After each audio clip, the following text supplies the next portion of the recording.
अज्ञानतिमिरान्धस्य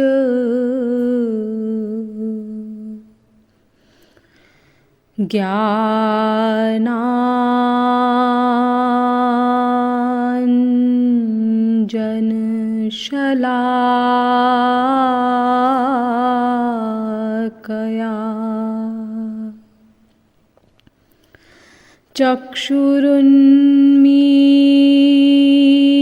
चक्षुरुन्मीलितं येन कृपालु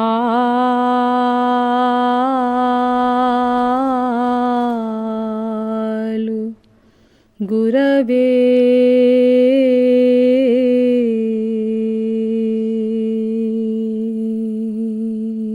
नमः।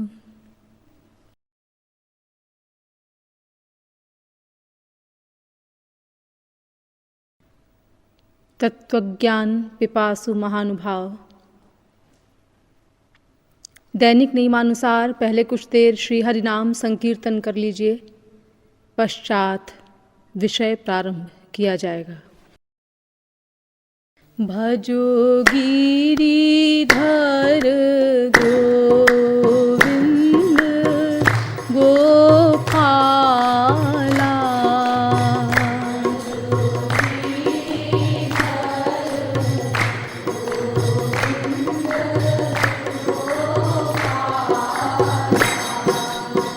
भजो गिरिधर गोविंद गोपाला,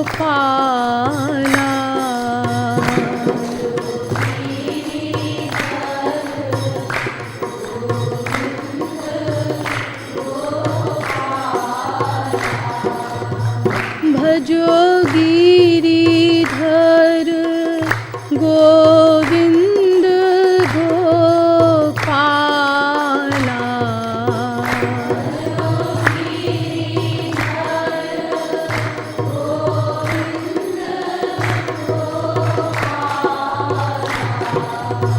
भजो गिरिधर गोविंद गोपाला,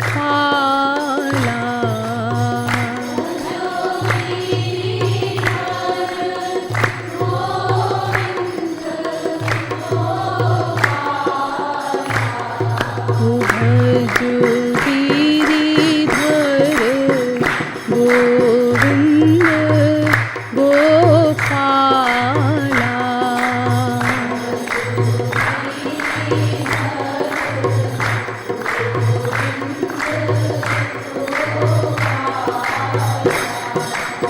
भजो गिरिधर गोविंद गोपाला।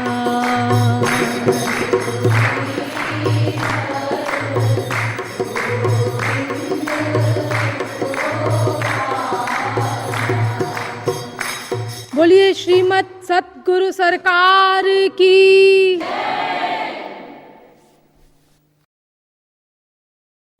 अब आप लोग कृपया सावधान होकर बैठ जाएं।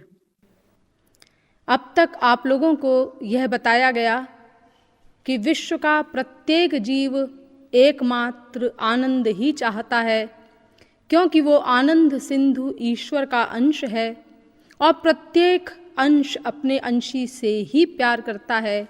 ये नेचर का नियम है।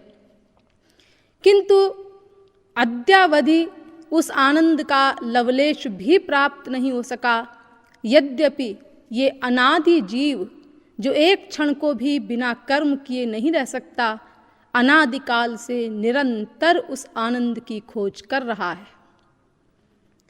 वेदों शास्त्रों ने बताया कि आनंद की खोज अगर ईश्वर में की जाए तब आनंद की प्राप्ति हो सकती है, क्योंकि आनंद और ईश्वर पर्यायवाची हैं। अस्तु, ईश्वर को जानने के लिए हम शास्त्रों वेदों में गए, किंतु वहाँ से पता चला कि ईश्वर महानतम बुद्धिमानों की बुद्धि से भी सर्वथा परे है, क्योंकि वो इंद्रिय मन बुद्धि का प्रेरक, धारक, प्रकाशक, ज्ञाता इत्यादि है। साथ ही वो सर्वज्ञ है, जीव अल्पज्ञ है, वो दिव्य है, इंद्रिय मन बुद्धि प्राकृत हैं, और इतना ही नहीं, वो अनंत विरोधी धर्मों का अधिष्ठान भी है। हम लोग निराश हुए, लेकिन पुनः शास्त्रों वेदों ने बताया कि यद्यपि भगवान करोड़ों कल्प तक बुद्धि के द्वारा प्रयत्न करने पर भी नहीं जाना जा सकता, लेकिन यदि वो किसी जीव पर अपनी कृपा कर दे और अपनी कृपा द्वारा अपनी अचिंत्य अलौकिक दिव्य महाशक्ति प्रदान कर दे, तो ऐसा सौभाग्यशाली जीव भगवान को जान सकता है, देख सकता है, प्राप्त कर सकता है। पश्चात आपको ये बताया गया कि उस भगवत कृपा को प्राप्त करने के लिए भगवत शरणागति अपेक्षित है, और शरणागति मन को ही करनी होगी, क्योंकि प्रत्येक कार्य का एकमात्र कर्ता मन ही है। लेकिन मन अनादिकाल से संसार में आसक्त है, इसीलिए ईश्वर के शरणापन्न तब तक नहीं हो सकता जब तक संसार से उसे वैराग्य न हो जाए। अतएव संसार के स्वरूप पर विचार किया गया, और आपको ये बताया गया कि संसार में ब्रह्मलोक पर्यंत कुत्रापि सुख का लवलेश भी नहीं है। जो व्यक्ति जिस वस्तु में जितनी मात्रा का सुख मान लेता है, अपना ही माना हुआ उतनी ही मात्रा का सुख उसको उस वस्तु या व्यक्ति से मिलता है, और भ्रमवश वो ये समझ बैठता है कि अमुक वस्तु में सुख है। आपको लॉजिक से भी समझाया गया कि अगर किसी वस्तु में वास्तव में सुख होता तो उस वस्तु से सबको सुख मिलता और सदा सुख मिलता, लेकिन ऐसी एक भी चीज़ नहीं है जिससे सबको सुख मिले और सदा सुख मिले। अगर किसी व्यक्ति को किसी वस्तु से सुख मिलता भी है तो वो भी धीरे धीरे घटता जाता है, और एक समय ऐसा आता है कि उसी वस्तु से सुख के स्थान पर दुख मिलने लगता है, जिससे प्रमाणित होता है कि उसमें सुख था नहीं। इसी प्रकार संसार में कुत्रापि दुख भी नहीं है, ये भी आपको बताया गया। हमें दुख उसी वस्तु से मिलता है जिस वस्तु में हम सुख मानते हैं। अगर हम किसी वस्तु में सुख न माने तो उसके अभाव में, उसके वियोग में अथवा उसके नष्ट हो जाने पर हमें दुख भी न मिले, और इस प्रकार हमारा मन संसार से राग द्वेष रहित होकर विरक्त हो जाए, खाली हो जाए। लेकिन पश्चात आपको बताया गया कि इस प्रकार विरक्त होने के पश्चात भी हमें हमारा परम चरम राधांत परमानंद प्राप्त नहीं हो सकता। उसके लिए हमें किसी श्रोत्रिय ब्रह्मनिष्ठ वास्तविक महापुरुष की आवश्यकता पड़ेगी। लेकिन जब महापुरुष तत्व पर विवेचन प्रारंभ किया गया तो शास्त्रों वेदों के द्वारा हमें ये पता चला कि जितने वास्तविक महापुरुष अनादिकाल से अब तक हुए हैं वे सब मायाबद्ध प्रतीत हो रहे हैं, और जो मायिक रावणादि हैं वे मायातीत सिद्ध हो रहे हैं, महापुरुष सिद्ध हो रहे हैं। तो फिर वास्तविक महापुरुष को पहचानने की समस्या कैसे हल हो, इस पर विचार करना परमावश्यक है। लेकिन पहले एक अन्य प्रश्न का हमें समाधान करना है। वो क्या? भगवान और महापुरुष, ये जो दो नाम हम सुनते हैं, इनमें क्या कोई बड़ा है, कोई छोटा है, ऐसा है, या ये दोनों बराबर हैं?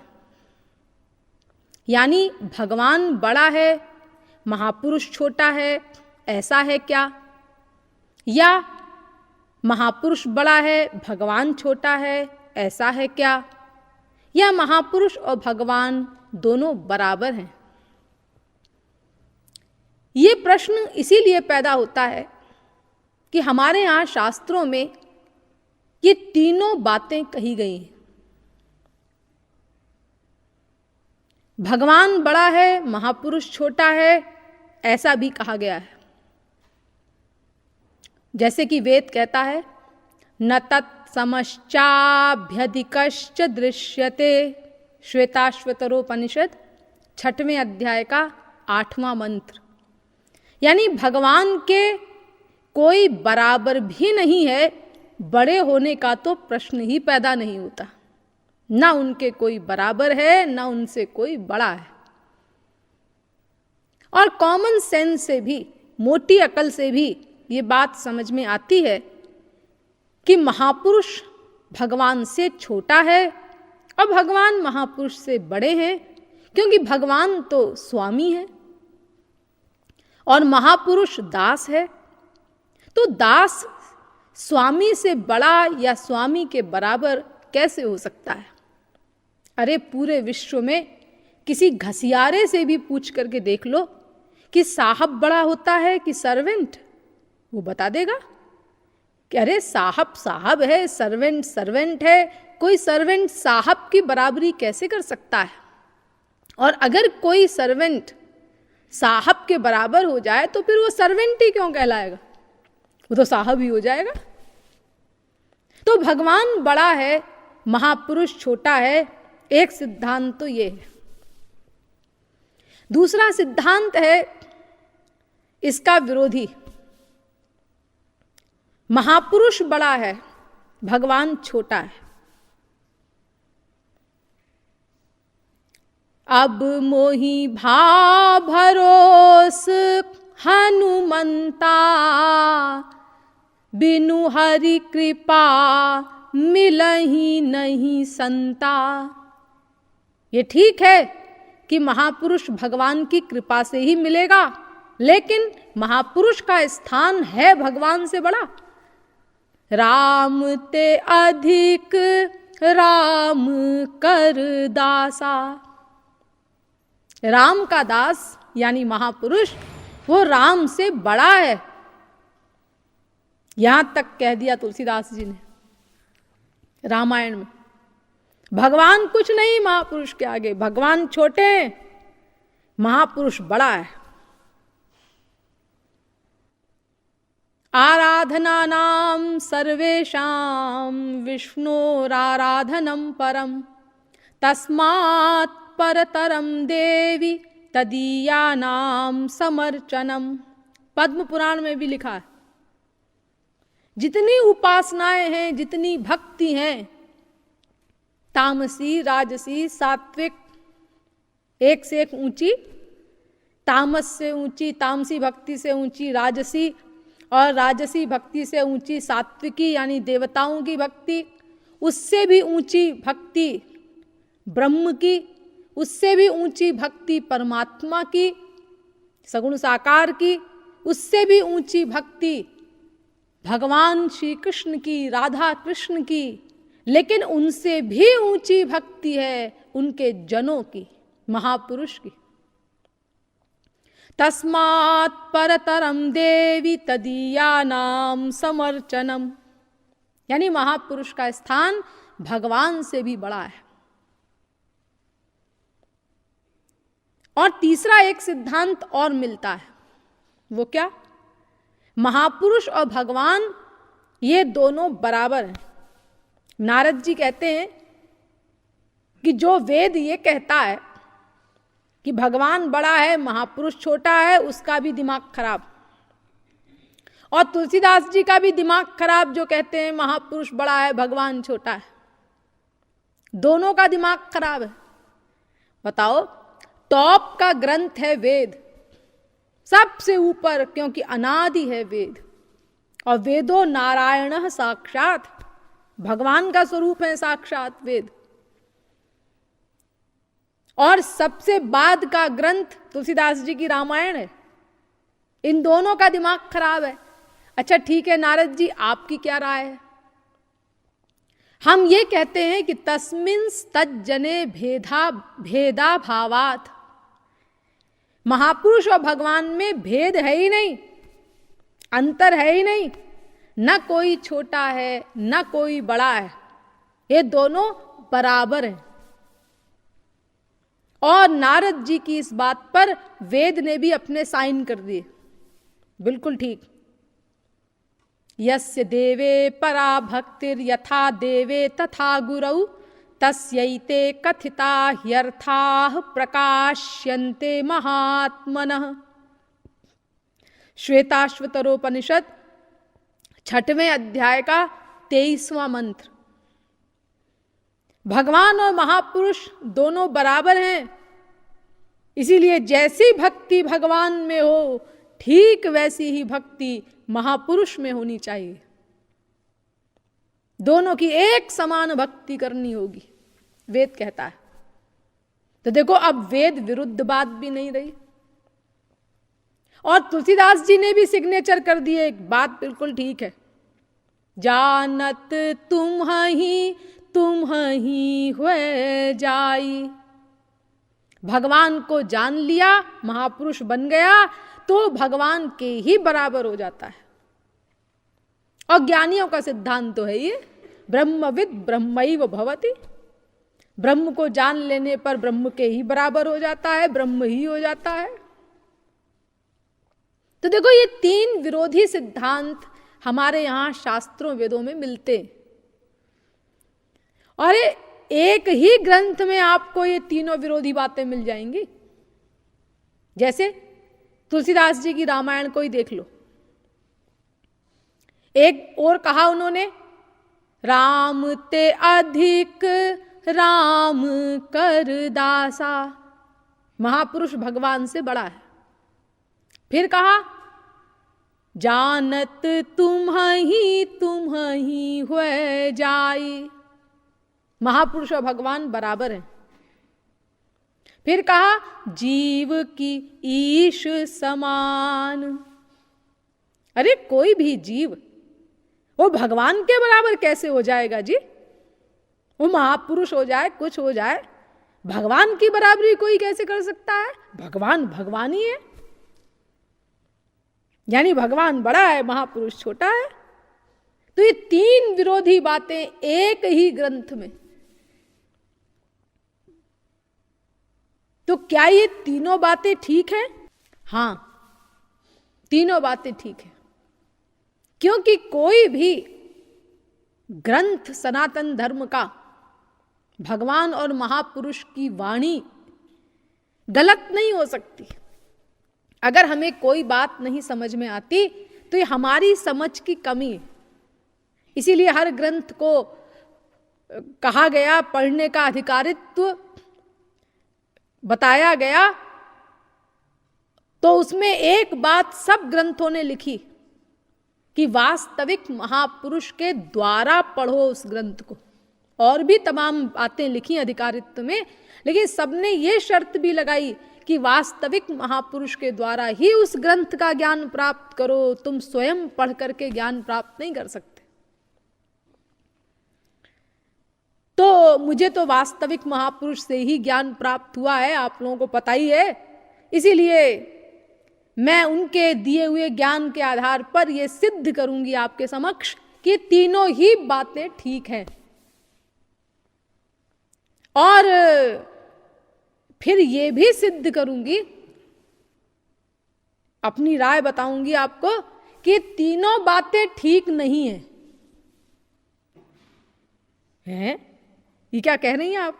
हाँ, हमारी राय अगर पूछिए तो ये तीनों बातें ठीक नहीं है, और एक चौथी बात है वो ठीक है, वो आपको बताऊंगी। और ये तीनों ठीक हैं ये भी सिद्ध करूंगी, क्योंकि मेरा काम तो समन्वय का है ना। क्योंकि मुझे जिन्होंने शिक्षा दी है वो समन्वयवादी जगत गुरु है, निखिल दर्शन समन्वयाचार्य मेरे गुरु। तो इसीलिए समन्वय किया जाएगा इन विरोधी सिद्धांतों का। पहले ये तीनों बातें कैसे ठीक हैं ये समझिए आप एक एक करके। भगवान और महापुरुष बराबर हैं, ये जो कहा वेद ने, नारद जी ने, तुलसीदास जी ने, ये क्यों कहा? इसीलिए कहा कि भगवान और महापुरुषों में सब बातें समान होती हैं। इसीलिए आप भगवान के पास जाइए तो संत की तारीफ करते हैं, संत के पास जाइए वो भगवान की तारीफ करते नहीं, अगाते। अरे संतों का तो काम ही है भगवान की प्रशंसा करना, और उनका धंधा क्या है? केवल यही तो धंधा है, अपने इष्ट देव का रात दिन गुणगान करते रहना। अब हमारे ठाकुर जी ऐसे हैं और ऐसे हैं, वो इतने दीन बंधु हैं, वो इतने पतित पावन हैं, देखो उन्होंने शबरी को, गीध को, इन सबको भी हृदय से लगाया, इतने दयालु हैं वो, उनकी शरण में जाओ। अब ठीक है भाई, आप कहते हैं तो हम मान लेते हैं, हमें कोई पर्सनल अनुभव तो है नहीं। अब ठीक है, ग्रंथों में लिखा है, आप कहते हैं, और रियलाइज तो हमारा मन ये सब तब करेगा जब हमको इन सब चीज़ों का अनुभव होगा। तो महापुरुष अपना भगवान की तारीफ करते हैं, और भगवान भी उनके पास जाओ तो भक्त की तारीफ करते नहीं अघाते, मेरे भक्त ऐसे हैं और ऐसे हैं और ऐसे हैं।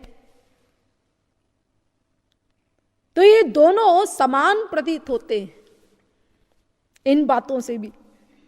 अजी इन बातों से क्या, वो तो हमें ऐसा लगता है कि ये महापुरुष और भगवान ने आपस में मीटिंग की होगी, और मीटिंग में ये तय हुआ होगा, ये समझौता हो गया होगा दोनों में कि भाई देखो ऐसा है, अपन दोनों एक दूसरे की तारीफ करेंगे लोगों के सामने। हाँ, क्योंकि बुराई करेंगे तो क्या फायदा, दोनों का नुकसान होगा, दोनों की पूजा बंद हो जाएगी। इसीलिए तुम हमारी तारीफ करना और हम तुम्हारी तारीफ करेंगे, ऐसा कुछ कॉन्ट्रैक्ट हुआ होगा आपस में। वरना ऐसा कैसे जी कि महापुरुष और भगवान दोनों बराबर हैं? महापुरुष भगवान की तारीफ करे ठीक है, लेकिन महापुरुष भी भगवान भी महापुरुष की तारीफ करे, दोनों बराबर कैसे हो जाएंगे? महापुरुष तो दास है, भगवान स्वामी है। नहीं, बराबर हैं दोनों। कैसे? ऐसे कि देखो, जैसा कि मैंने अभी आपको एक सेंटेंस पहले बोला, जो चीजें भगवान के पास हैं वो महापुरुष के पास भी हैं। 3 चीज खास हैं, सत, चित, आनंद। सच्चिदानंद, ये नाम सुनते हैं ना आप। सत माने अनंत काल की सत्ता, अनंतकालीन जीवन, और चित माने अनंत मात्रा का ज्ञान, और आनंद अनंत मात्रा का सुख। तो यही तीनों चीजें महापुरुष के पास भी होती हैं। ये हम लोगों के पास भी हैं चीजें, लेकिन बहुत कम। यूं समझिए जैसे एक सूर्य और उसकी एक किरण। तो भगवान के पास ये सब चीजें अनंत अनंत मात्रा की हैं, और हमारे पास एक कण के बराबर है, क्योंकि हम उसके अंश हैं ना, क्षुद्र अंश हैं। वो विभुचित है और हम अणुचित हैं। तो महापुरुष के पास जो ये चीजें होती हैं वो हमारी तरह नहीं होती, कण कण क्षुद्र ना, वो उतनी ही मात्रा में होती हैं जितनी मात्रा में भगवान के पास होती है। अनंतकालीन जीवन, क्योंकि अभी तो हम लोगों को ये प्राकृत देह मिला हुआ है, प्राकृत देह की मृत्यु होती है, लेकिन महापुरुष को भगवत प्राप्ति के बाद दिव्य शरीर मिलता है। तो दिव्य शरीर की मृत्यु तो होनी नहीं, इसीलिए अनंत काल का उसका जीवन है जैसे भगवान का है। इसी प्रकार जो ज्ञान भगवान के पास है वही महापुरुष के पास आ जाता है।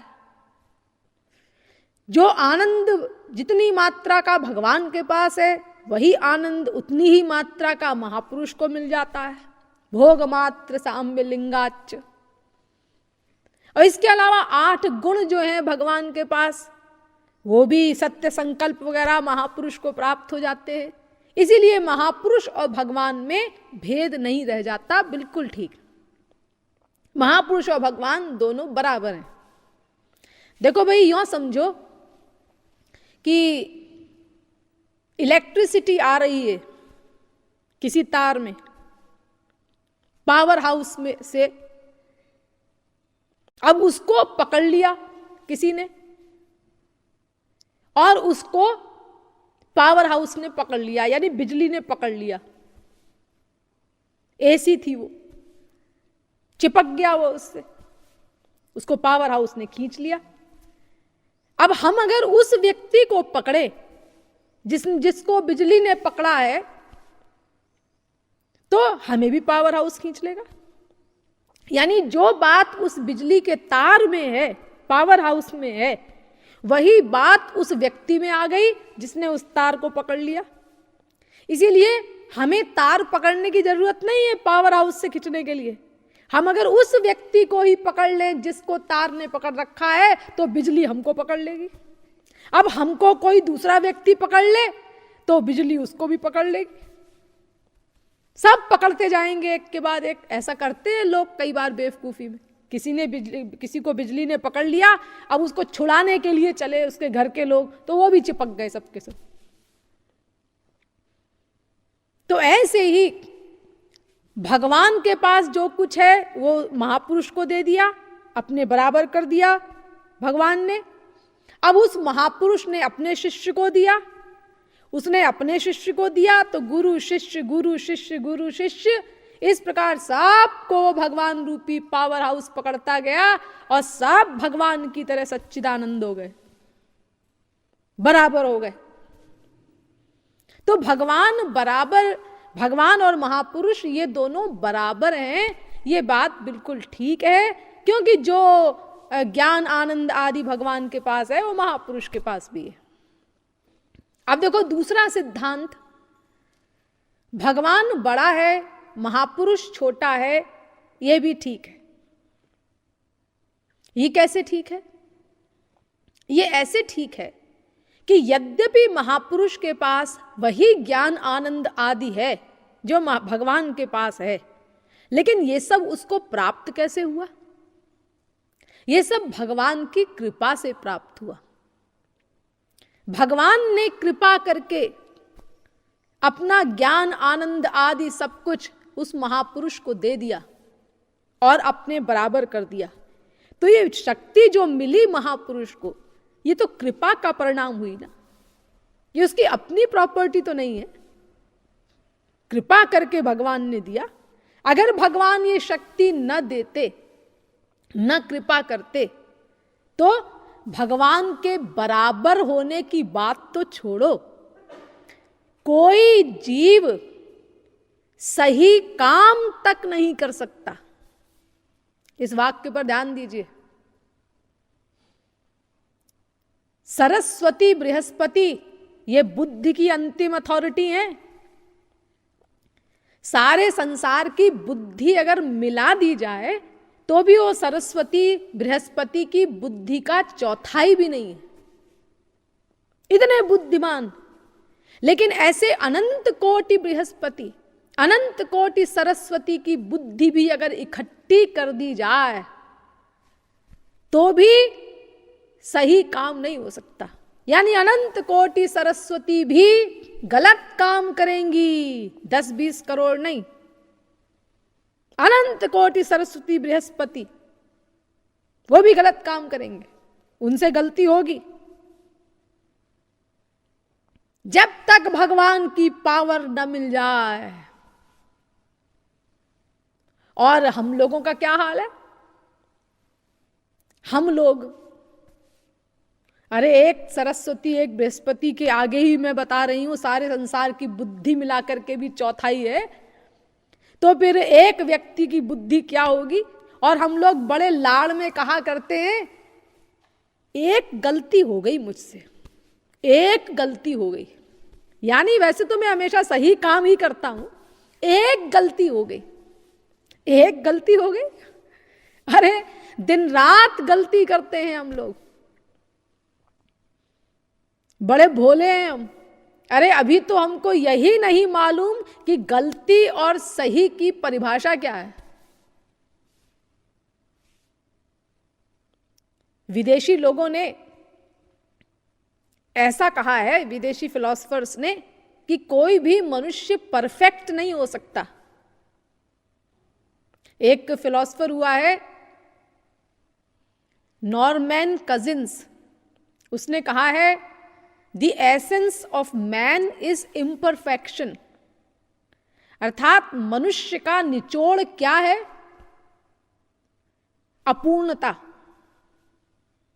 यानी गलतियां करेगा वो, कोई परफेक्ट नहीं है, पूर्ण नहीं है। सेंट ऑगस्टीन, उन्होंने कहा है it is the function of perfection to make one know one's imperfection, अर्थात पूर्णता का कार्य क्या है? किसी व्यक्ति को यह महसूस करा देना कि वो पूर्ण नहीं है, वो अपूर्ण है। यानी जब कोई पूर्ण हो जाएगा तो क्या रियलाइज करेगा? पूर्णता की परिभाषा क्या? उस व्यक्ति को हम पूर्ण कहेंगे जिसको ये महसूस हो जाए भीतर से कि वो अपूर्ण है। एक और फिलोसोफर हुई हैं एनी, उन्होंने भी कहा है perfection is out of the question, पूर्ण होना मनुष्य के लिए इसका प्रश्न ही पैदा नहीं होता, इसका सवाल ही नहीं पैदा होता कि कोई मनुष्य पूर्ण बन सके। तो देखो, ये लोग तो ऐसा कहते हैं विदेशी फिलोसफर्स कि कोई मनुष्य पूर्ण नहीं हो सकता, यानी कोई गलती ना हो उससे कभी, ऐसा नहीं हो सकता। लेकिन हमारी हिंदू फिलॉसफी क्या कहती है? हमारी हिंदू फिलॉसफी तो ये कहती है कि जब तक किसी को भगवत प्राप्ति न हो जाए तब तक कोई सही काम ही नहीं कर सकता, वो गलत ही करेगा। वे लोग तो कहते हैं कि गलतियां भी करेगा, एकदम सही नहीं हो सकता कोई, परफेक्ट होने का मतलब एकदम सही। और हमारी हिंदू फिलॉसफी कहती है कि एकदम सही की बात नहीं, वो सही काम कर ही नहीं सकता। सीता जी के चरण में जयंत ने चोंच मारी, इंद्र के लड़के ने, तो भगवान राम ने बाण छोड़ दिया, त्रैलोक्य में भागा भागा घूमा, लेकिन किसी ने शरण नहीं दी।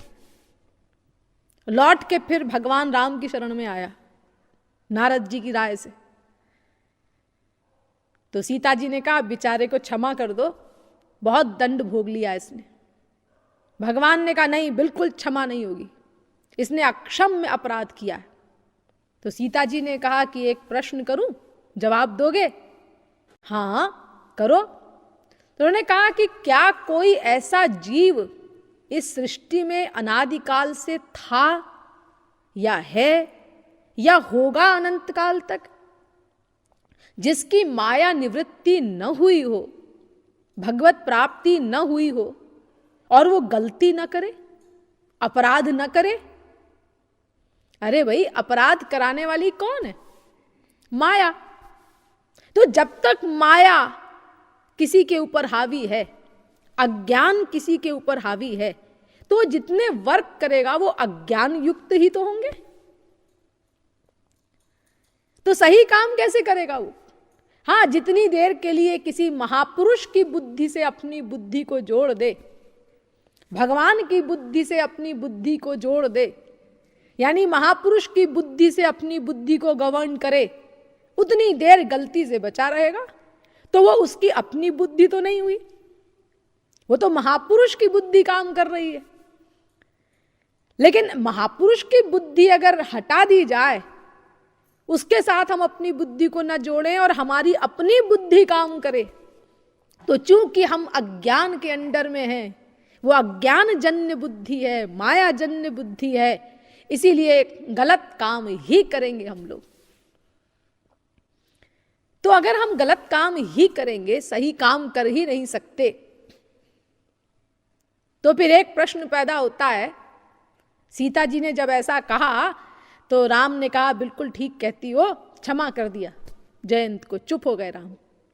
लेकिन यहां एक प्रश्न पैदा होता है कि अगर हम माया के अंडर में होने के कारण गलत काम ही करेंगे, सही काम कर ही नहीं सकते, तो फिर भगवान को हमारी स्थिति पर तरस खा करके हम जैसे हैं उसी रूप में हमको स्वीकार करके हम पर कृपा करनी चाहिए। फिर वो क्यों नहीं अपनाते हमको?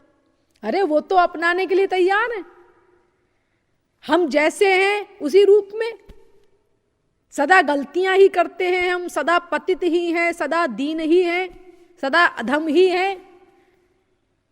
हाँ, इसी रूप में अपनाने को तैयार हैं। भगवान कहते हैं तुम्हें कुछ करने की जरूरत नहीं, मैं तो दीन बंधु हूं, पतित पावन हूं, अधम उदाहरण हार हूं।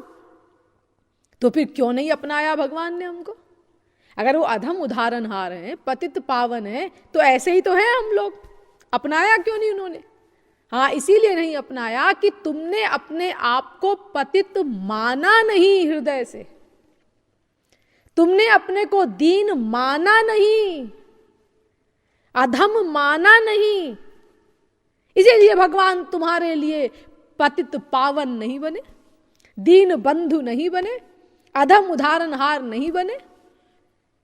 अगर तुम अपने को मान लो, कुछ करना नहीं है भगवत प्राप्ति के लिए, तुम जैसे हो वैसे अपने को स्वीकार कर लो, बस एडमिट कर लो अपनी गलतियों को, अपनी कमियों को, अपनी दयनीय दशा को स्वीकार कर लो भीतर से, रोम रोम से, बस कृपा हो जाएगी तुरंत। देखिए, गोथे एक बहुत फेमस फिलोसफर हुआ है, उसने भी यही कहना चाहा है अपने एक वाक्य में, the man with insight enough to admit his limitations comes nearest to perfection. अर्थात जो मनुष्य इतनी अंतर्दृष्टि प्राप्त कर ले कि अपनी सब कमियों को स्वीकार कर सके, एडमिट कर सके, वो पूर्णता के सबसे अधिक नजदीक पहुंच जाता है। पूर्ण बन नहीं जाता वो, क्योंकि पूर्ण तो तब बनेगा जब भगवान को प्राप्त कर लेगा, माया हट जाएगी, अज्ञान चला जाएगा, और वो तब जाएगा जब भगवान कृपा करेंगे। लेकिन जिसने अपने आप को दोषी स्वीकार कर लिया, अधम पतित गुनहगार मान लिया, जैसा है वो सब गलतियों से कमियों से युक्त, ऐसा उसने रोम रोम से अगर अपने को स्वीकार कर लिया, तो वो परफेक्शन के सबसे अधिक नजदीक इसीलिए पहुंच गया क्योंकि भगवान की यही तो शर्त है कि तुम अपने को पतित मान लो, और उसने मान लिया तो बस भगवान उस पर कृपा कर देंगे। दीनों पर कृपा होती है भगवान की, वो दीन बंधु है, तो उसका काम बन जाएगा। तो देखो, जब तक भगवान की कोई प्राप्ति नहीं कर लेता तब तक वो सदा गलती ही करेगा, चाहे वो बुद्धि की अंतिम अथॉरिटी सरस्वती बृहस्पति ही क्यों ना हो। तो अगर कोई महापुरुष बना और उसके पास भगवान के बराबर ज्ञान आनंद आदि आ गया, तो ये कैसे आया? ये तो भगवान ने कृपा करके उसको दिया ना, भगवान ने अपनी शक्ति आदि दीन दया करके। अगर भगवान ये सब न देते तो कोई जीव महापुरुष कैसे बन सकता था? इसीलिए कोई भी जीव महापुरुष बनने के बाद भी भगवान के बराबर कैसे हो सकता है? और फिर बहुत से अंतर हैं महापुरुष और भगवान में, वो सब मैंने आपको डिटेल में बताए थे।